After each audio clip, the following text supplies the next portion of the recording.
let's proceed to number 17. Limit of sin x multiplied by sin 2x all over 1 minus cos x. So as x approaches to 0, so we'll take note that, so we'll have just copy.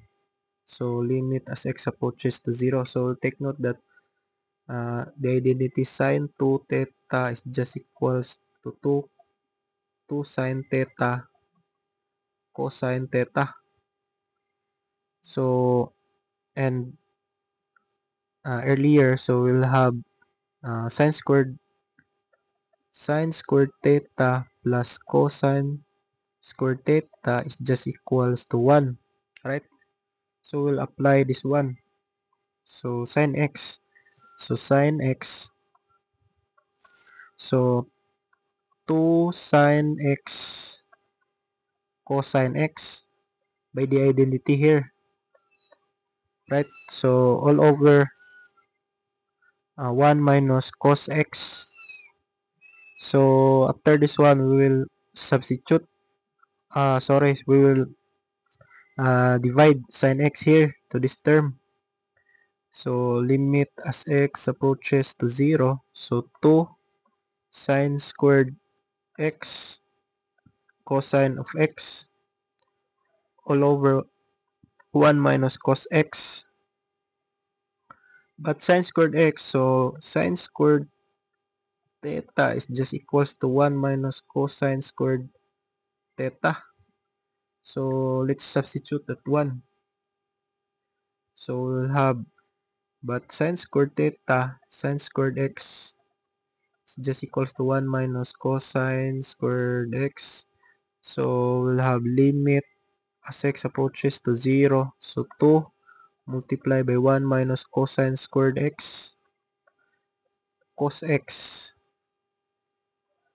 all over 1 minus cos x. So we'll have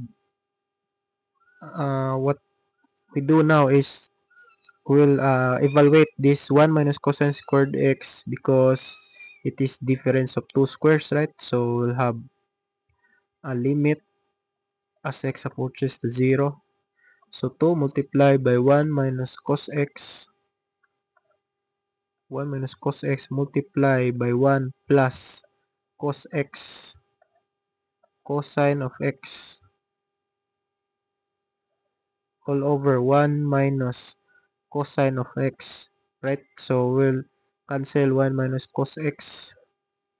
So the remaining will be limit as x approaches to 0. So 2 multiplied by 1 plus cos x cosine of x.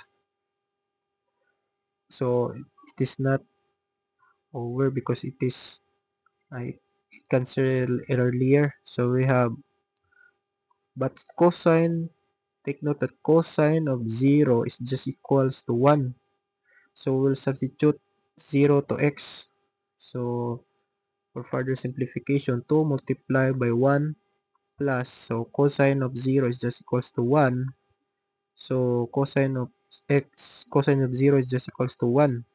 So 2 multiplied by 2, so it's just equals to 4. So this will be now our final answer. So let's check if our answer is correct. So the answer is 4 and our answer here is correct, right? So